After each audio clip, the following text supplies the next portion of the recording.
Welcome to the Fit with Dave podcast.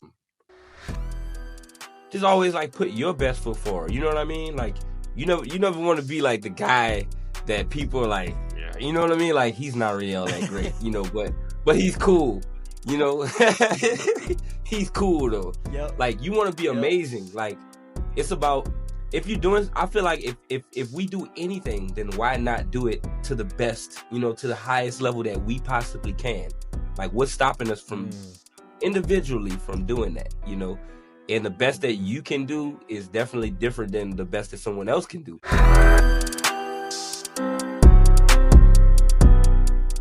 Other than being a friend of mine for about 10 years or so, he's a husband, a father, a musician, the saxophone. I know you play a little piano too. You might play something else I don't know about, maybe violin or something. I don't know. So if you do, let us know. And then he's a top 10, or he's got 10 tracks on the top 25 Billboard. He's a charting artist, however you say that. And then he had a number 1 ranking track on the Billboard Smooth Jazz chart. So welcome to the call, bro. Appreciate you taking the time out. Thanks, man. So yeah, man, just tell us a little bit about yourself, man. Where are you from? How long you been in the DFW area? Those types of things. Okay. Well, I grew up in New Orleans. Born and raised in New Orleans. Moved to DFW in 2005 after Hurricane Katrina blew me here.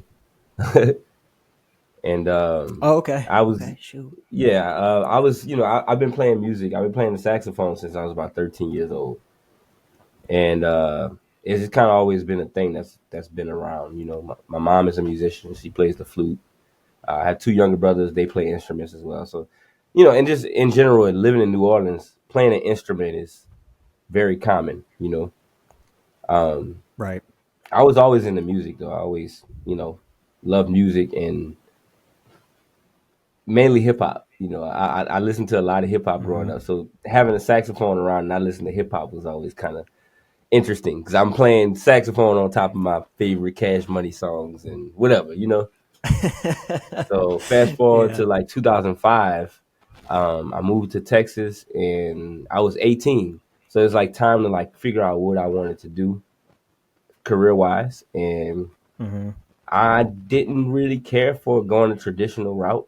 I had already, saw that I could make money playing music, just playing at church and stuff like that. Like they would pay me, so I saw that this was something that I can take care of my family with, and I just went for it, man. I recorded some music. I recorded a CD with like 10 songs on it. And I was selling that thing on my trunk. I was selling it however I could. Coffee shops. I would play it. What I would do is like I would book gigs at a coffee shop and I would tell them, hey, I'll play here for free for your guests as long as I can sell my CDs, And that was kind of how to start. That's how I got my start. Wow. So wait, how old were you at that time? 19.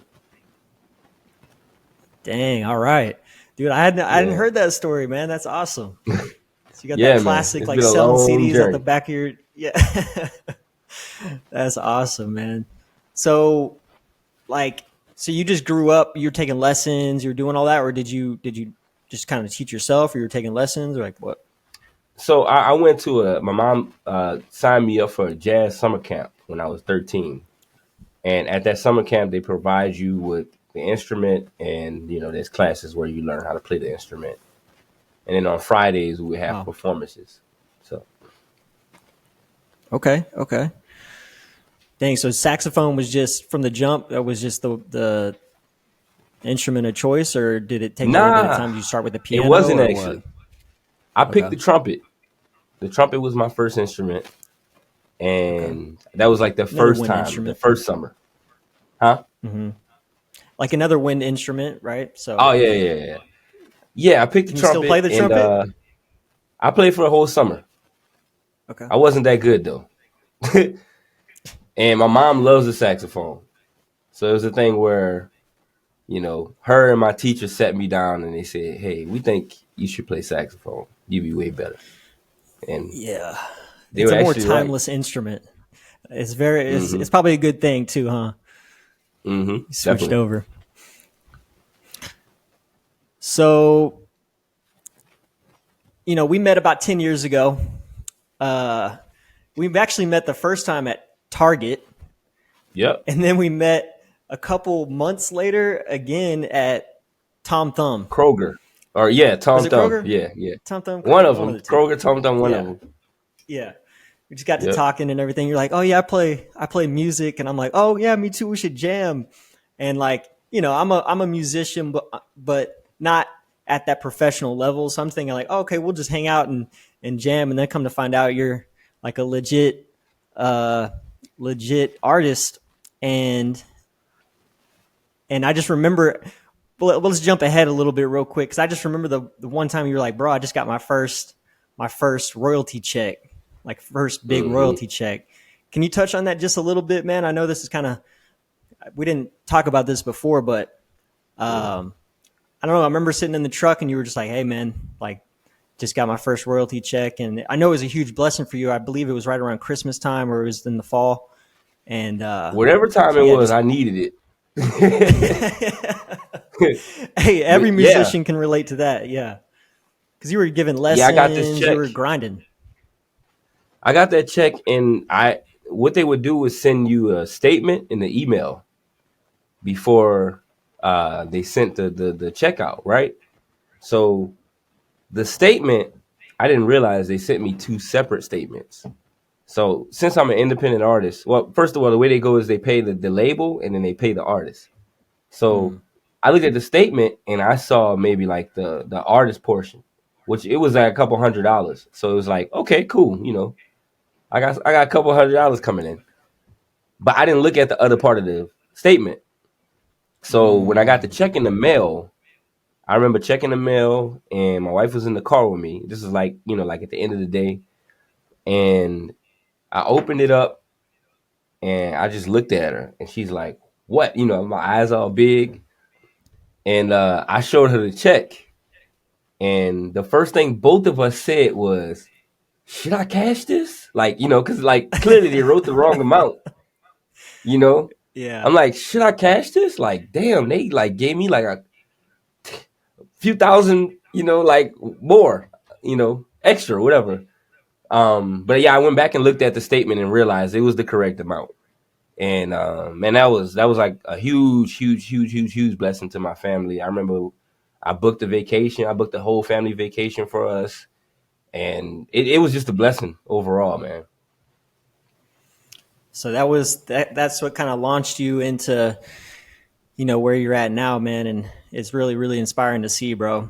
I know you inspire a lot of people and me as for sure, just to, keep honing on your craft, keep chipping away, and your time will come. So huge Yes, sir. congrats, man. And so I know when we first connected too, it was also about health, right? And that's what this podcast is all about. And so you had told me a story while we were at Kroger, I believe, and so you ended up coming in and was talking about your goals and your results and everything. And so can you touch on that story that you told me about the wedding and Yeah. and then we'll talk about that. So around this time, man, it was like probably the biggest I've ever been. I've never really been like a big dude, but that was the biggest I've ever been as far as weight. And I just remember like certain things around that time were very uncomfortable, like wearing belts. Like I hated wearing belts around that time because my stomach would like push down on it. It was very uncomfortable. And I remember playing a wedding in Houston, and I bent down to pick something up. And when I bent down, I heard like something ripped.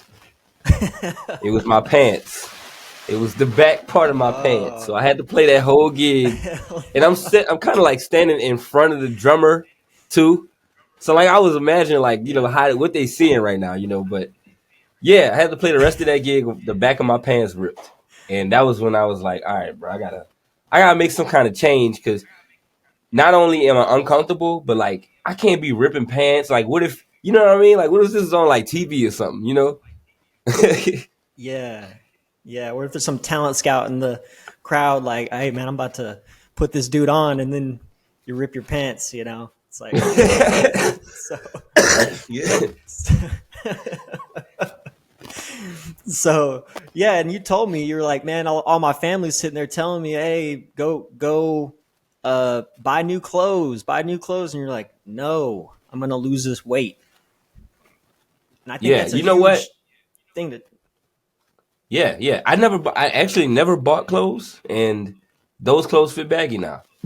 So What? So yeah, you've lost quite a bit of weight. So you still had to yeah, buy different clothes.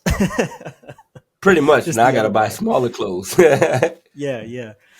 That's Yep. awesome. So yeah, I mean, instead of just, oh, I gotta get a large, an extra large, it's like, nah, man, like that mindset, I think is so important for people to not accept their where they're heading or where they're at, so that they'll make a change. You know, and that was an inspiring conversation that we had for me, because I was like, man, there's more people that need to have that same mentality whenever, they're struggling with their weight, or they're struggling with the way their clothes fit. That's a huge problem in this industry, especially for females, is that their clothes don't fit them well and they feel uncomfortable.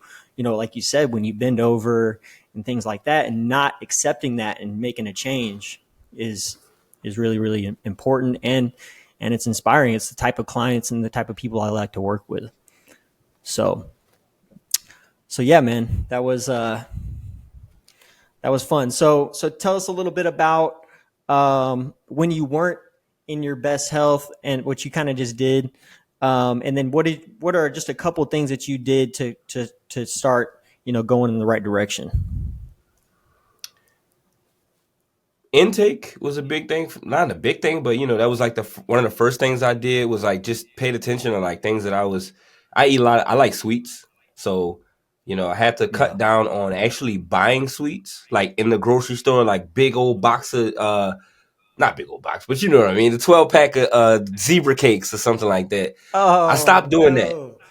because Okay. it's like Yeah. I'm not just gonna eat one. Yeah. So I stopped doing that. Alcohol. Yeah. I completely cut out alcohol. Completely. I didn't need it anyway. Yeah. Um and I just drank more water instead of drinking anything else, juice and anything that with sugar. I didn't Hmm. drink it. I stopped drinking coffee as well. Yeah, a lot of people drink their calories, man, and that's a real fast way to just.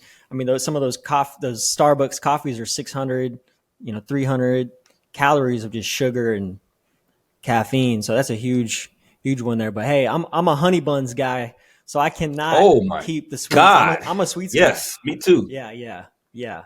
Oh yeah, yeah. Honey buns and cinnamon rolls and the calm pinwheels and all that stuff, bro. Yeah, man. That's that's me. So I cannot keep any of that here, because, like you said, I can't just eat one.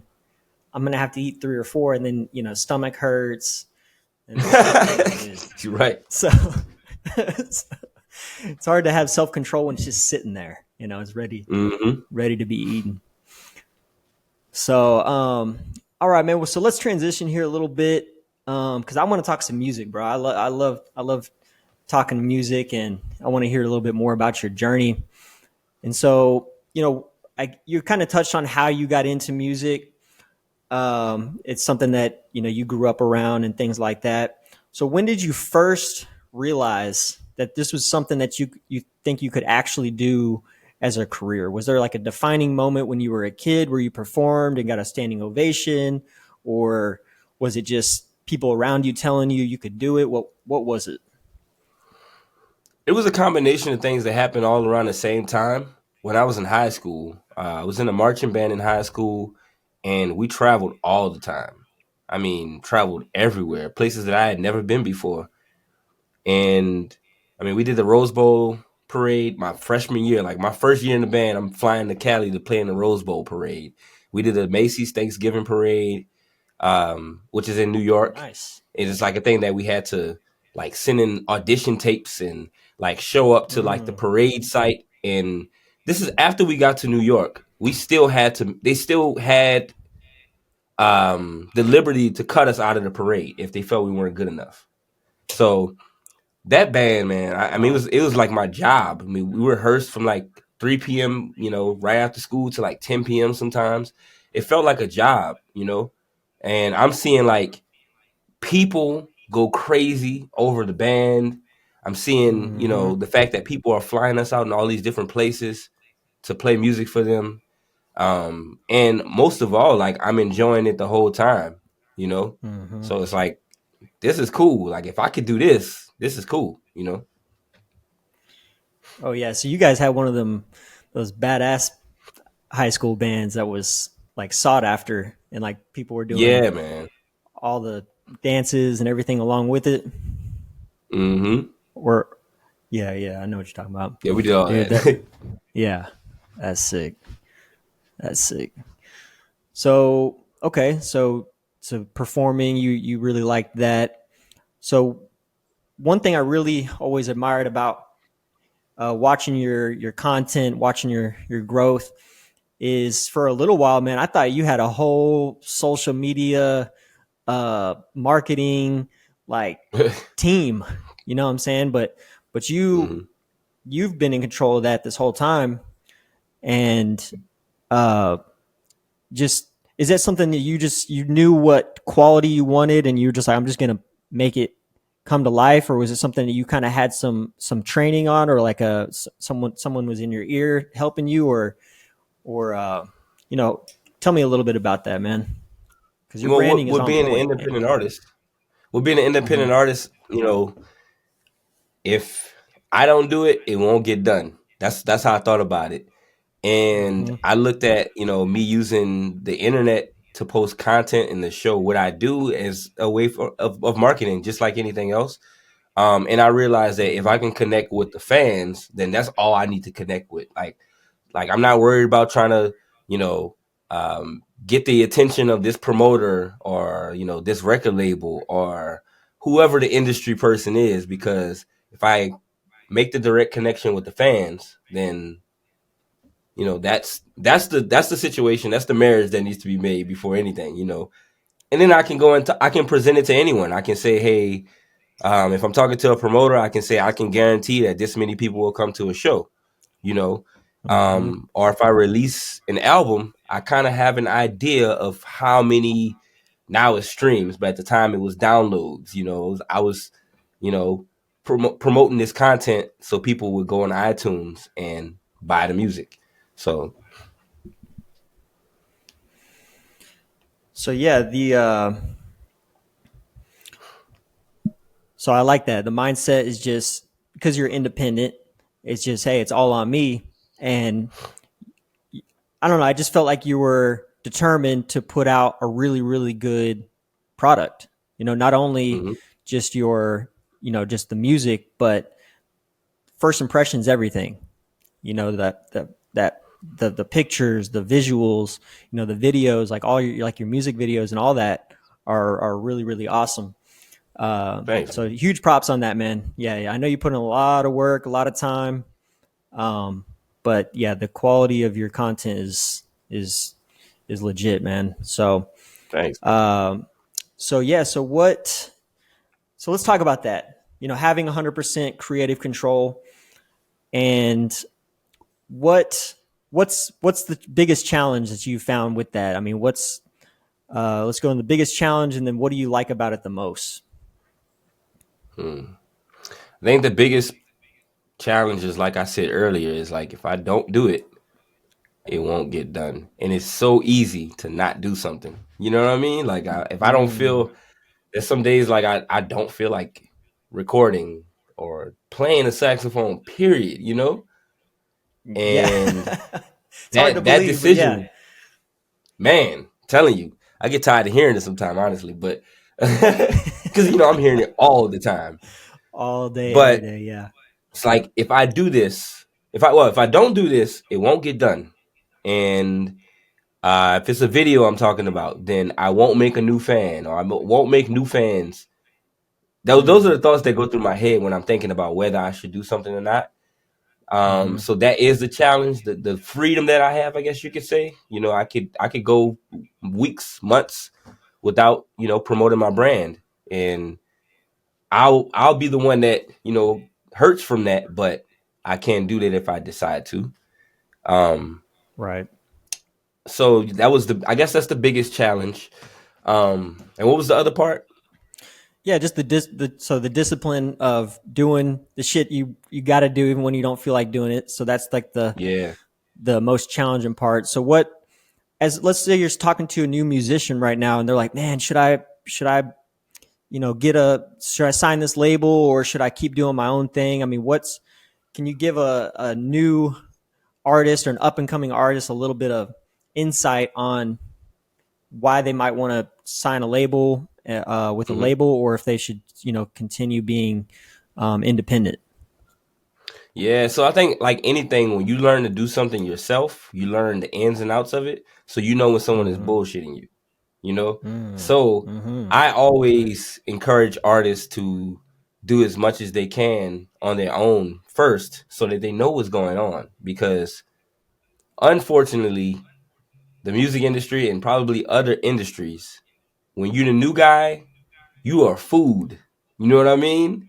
Like, you Right. are food. You're naive, you're hungry, and Mm-hmm. people know that. They know that you're willing to do whatever like need to do to make things happen. And they also understand that if they put a price tag on something, you may be the one to pay it because you're not desperate, but you're hungry and you don't know the ins and outs. So I think it's about knowing your stuff, not Mm-hmm. just the music, but the business and how things work. How much you should spend on a videographer, because there are Mm-hmm. videographers who know that there are new artists who don't know about prices, and they'll charge you 3 times more than they would charge anyone else because they know you don't know. You know. Yep. Yep. So can you give an example of when an artist might get taken advantage of by a label? So correct me if I'm Mm, wrong, but just to give you an example of what I'm thinking about, if I can articulate it correctly, but they might give you a $250,000 advance, hoping that mhm. you'll earn that back, right? But then Right. I've heard that artists end up, I think that's what you're referring to, the artists end up having to pay or owe the label money because their album flopped or they didn't produce the amount of streams or whatnot that they anticipated. Is that Mhm. about right, or am I off somewhere? Yeah. What's So even deeper, the 250,000 comes from your 8% cut. You know what I mean? So it's not mm-hmm, just like overall, like this is coming out of your cut, which right? So shrinks it even more. And you will always mm-hmm, be in debt to the label mm-hmm, unless, the numbers go crazy or whatever. But you'll mm-hmm, always be in debt.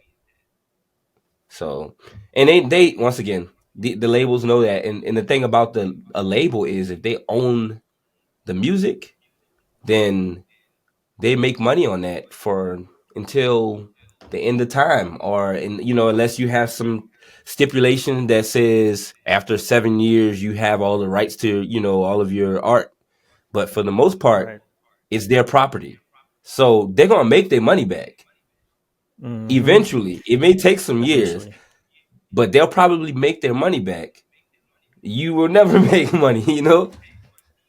So Even your apparel and everything too, right? They end up having that's a new thing. Yeah, now they're doing the 360 thing where they say that since we've helped you to get to this point, now you're famous.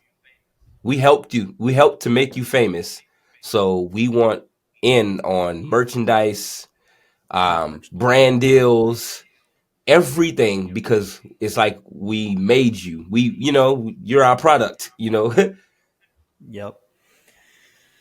Man. So yeah, like is that something that you predetermined whenever you were just getting started? Like I'm not gonna sign with a label, or is that something that you learned along the way? Like, man, nah, or did somebody tell you, or what was that? How did you make that decision?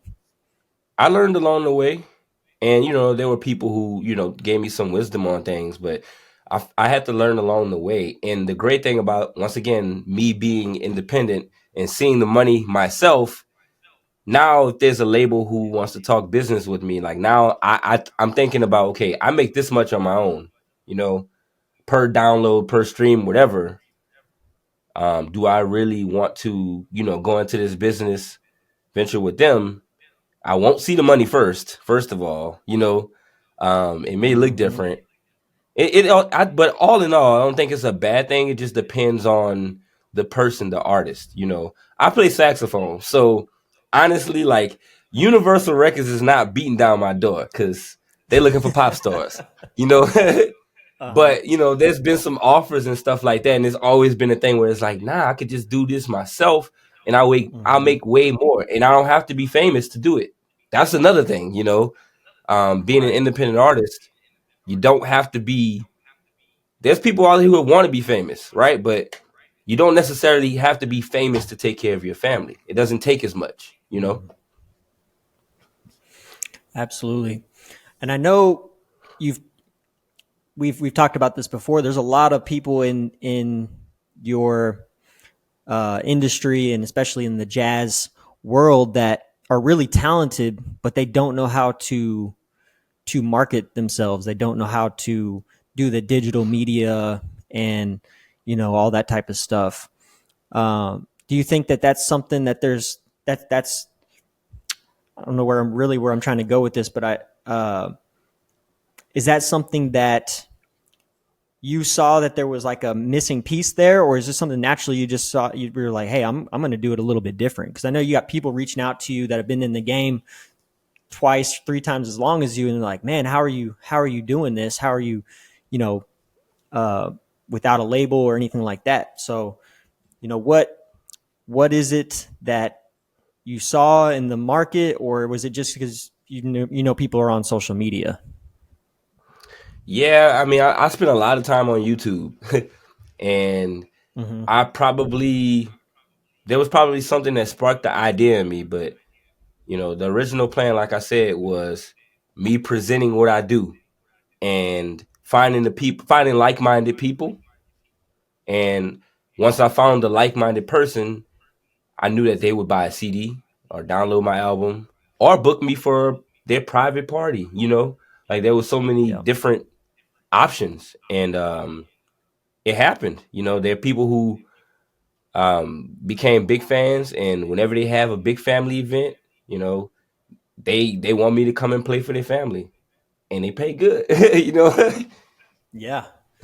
Yeah. I mean, I've been to this, a bunch of your shows, and yeah, you got that following where they follow you around the city, bro, or they'll fly in, hmm and come because hmm they love the content, man, and the consistency too, because you're always putting out new music. I was trying to add it up before the podcast, but I mean, you got half a dozen or 10 albums. I don't even know what it is now, but Yeah, I don't count no more, but uh, it's probably up there though. Yeah. yeah, especially guys, check out his new VA's Vibe. That's a really, really awesome uh, album for especially if you're just like in work mode, or cleaning or whatever. It's just a really good energy without all the lyrics and stuff like that. I love listening to your music because I sometimes I need just instrumentals, you know, hmm and because there's so much negative stuff in a lot of the music out here. So sometimes you just need something that's got no lyrics, and you put in the your own um, put words in from your own thoughts. You know what I'm saying? Yeah, So definitely. I really like that. It's called Black on VA's Vibe. That one's really, really nice, bro. So if you're listening, check that one out. Really, really awesome. So, all right. So let's kind of wrap this thing up, man. Can you just give one or two tips to a young musician? Maybe they're thinking, all right, I want to be a full time musician, a traveling artist, whatever. Maybe they want to be in a band. Um, or they want to play the saxophone? What's one or two things you can give them to help them on their journey? I say the most important thing is the music. First of all, um, you got to be good. Like, and it's not a thing where like you're comparing yourself to other people, but you want to be able to just always like put your best foot forward. You know what I mean? Like you never want to be like the guy that people are like, yeah, you know what I mean? Like he's not really all that great, but he's cool. You know, Mm-hmm. he's cool though. Yep. Like you want to be Yep. amazing. Like it's about if you're doing. I feel like if we do anything, then why not do it to the best? To the highest level that we possibly can. Like what's stopping us from Mm. individually from doing that, and the best that Mm-hmm. you can do is definitely different than the best that someone else can do. You know what I mean? But it's just about the best that you can do. So I think it's about just being good at, whatever you're doing. If you're playing an instrument or singing, it's about Mm. doing your homework on the people who did it before you and studying them and seeing why you like them, what makes you like them, and why do people like them, Mm. That's a big thing. I think a lot of artists, especially today, get so caught up in all the other stuff, and like let's not have an artist have some money. Then it's like the worst situation because they feel like they can just pay everybody for everything, and that's not how it works. Mm. You can pay everybody for everything, and somebody hit play on your song and it sucks, Right. So that's the most important thing, I believe, is to make sure that the music and everything you're presenting is the best that you can possibly do. And then after that, it's just about believing in yourself. It's about Mm-hmm. it's not about being I was gonna say humble, but humble is not the best word. Even though I'm thinking about removing that word from my vocabulary, honestly. Humble, because Yeah. people try to use that word to like enslave you in a way. Like be humble. It's like, Yeah. dude, I know I'm good. Like it's okay. You think I'm good too. Like I'm not Right. offending anyone by saying that I believe that my music is awesome. So Yeah. It's I believe confidence. that you have to believe that confidence. Because with Mm-hmm. any sales, if somebody's trying to sell you something, they're not gonna say words like I think. You know, they're not Mm. gonna say words like they're not gonna say any words that make you seem like they're not sure about it. They're gonna present everything like it's the best thing since sliced bread, and Correct. it's not about step. There's a way to do it. I mean, there's some people who do it and they step on toes, and it's like, that dude is like so arrogant. But Yeah. but it's just about having the confidence. Like Mm-hmm. personally, when I'm talking to someone about my music, I've been doing this for over 20 years, so Mm. I have the Yeah. Yeah. confidence that if this person, this bride, because I get a lot of wedding, requests and stuff like that, right? If this bride asks me if I can play a song, hell yeah, I can play the song. Like, it's that's not a problem. This is what I do. This is Yeah. literally what I do. I am going to make like I'm gonna play this song. Not only will I play this song, you're gonna cry when you walking down the aisle while I'm playing it. So Yeah, bro. You. and it's Yeah. all in the fun. It's fun. You know what I mean? It's like you got another thing is like you got to have fun doing it. Like you can't be extra Mm-hmm. confident and not be having fun doing it. Exactly. Yeah. You probably know hundreds of songs just off the cuff. Oh man, yeah. You've probably forgotten more songs than most people even know. Well, Like. one thing my wife makes fun of this. Slash, she probably gets a little annoyed by it too. There's no moment in my life that I don't have music playing. Not one Mm. moment. When I'm in the car, when I'm at home, when I'm in the shower, I have a special speaker. It automatically, it's Bluetooth connects to my phone as soon as I go in there. Like, Hell yeah. there's always music. I don't watch TV, so like, if we are all together as a family, I'm playing music. I'm gonna put on my favorite record. Yep. And it's because of like, first of all, I love music, but also I just want to keep on learning. I want to keep on like, Mm. just surrounding myself with it. Right. So when I'm anywhere and I think of something like something clever, like I can easily just play it. Oh wow, he just played Biggie. You know what I mean? Like whatever. Yeah. So you're obsessed. You're obsessed with the I'm craft. completely obsessed. And I think that's the message, is that if you want to get into the industry, I mean, you're going to have to be obsessed. And I Hmm. think a lot of people like me, like I, I, it's almost like I wish or whatever that I was better, but I don't put in the time. It's like if I really want to get better, I put in 15 minutes a day, 20, 30 minutes a day. If I really want to be that good at the guitar or the drums, I need to play 2 or 4 or 6 or 8 hours a day. Hmm. And that's what your competition is doing. My mom used to Right. tell I me, mean, like, plumbers work 8 hours a day. yeah, yeah, they're honing their craft. I mean, every time you know, let me just tell a story about my mom real quick. So she would tell me, hey, if you want to be in a band, like, you're gonna have to practice with that band at least like 2 hours a day for a while, until you guys, Yep. you know, get good. And it's like, man, like, with work and all this stuff, it's like, you really got to be obsessed. Otherwise, you're just gonna put it off. You're not gonna do it, and you'll never get to that level where everything just comes natural. You're hitting all the notes on time, because, like you said, you don't want to be that musician where everyone's like in the studio and they're like, oh, damn, Dave's got to Hmm. figure out this drum beat. He keeps messing it up right at the end. Here he is. Here he is again. Yep.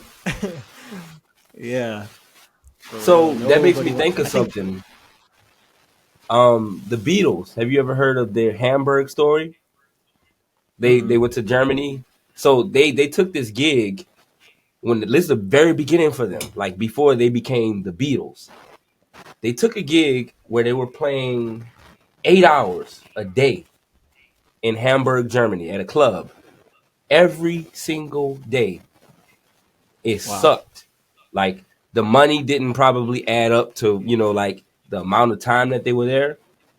Mm-hmm. But as a band, they all decided to do it because they knew that it would make them stronger and tighter as a band.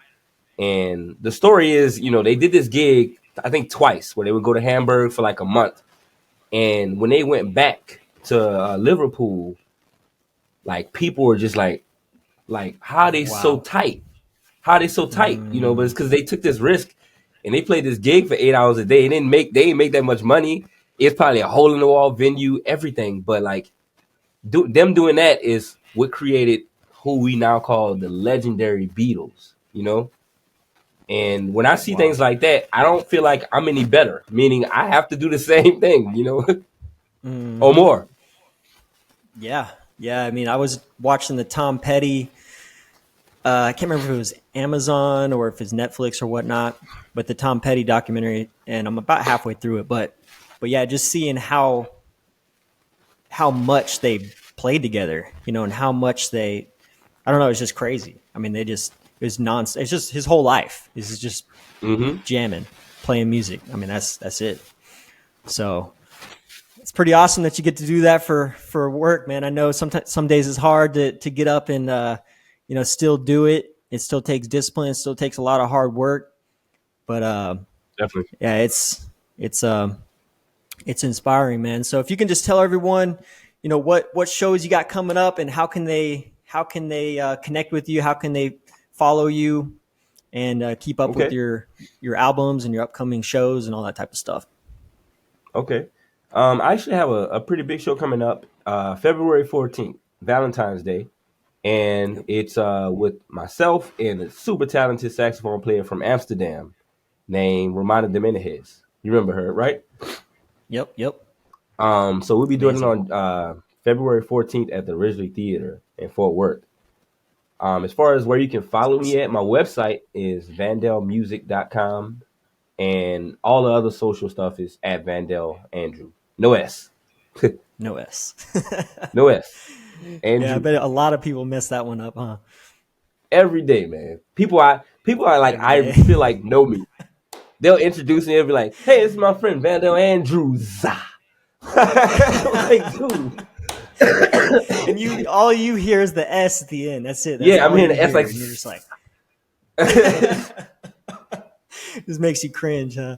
Yeah, my Yeah. brother's name is Andrew, so I literally, when I saw that, I was like, okay, there's no S. was like, that's easy. My brother's name's Andrew, not Andrews, you know? So Hmm. that's been easy for me, but I could see how a lot of people mess that one up. Cause you get that that's a decently popular last name is Andrews with the S. Andrews, right? So, right. Yeah. So, but man, thanks a lot for popping on with me today, man. And, hopefully I can Wow. come out to that Valentine's Day show. That'd be sweet. But always good to catch up with you, man, and keep doing your thing, bro, and keep inspiring people and just putting out the new content, all that good stuff, bro. But thanks Yes, again for your sir. time, Thank you, man. man. Yep. Thanks for Have a good having me, night, man. man. Yes, You sir. too.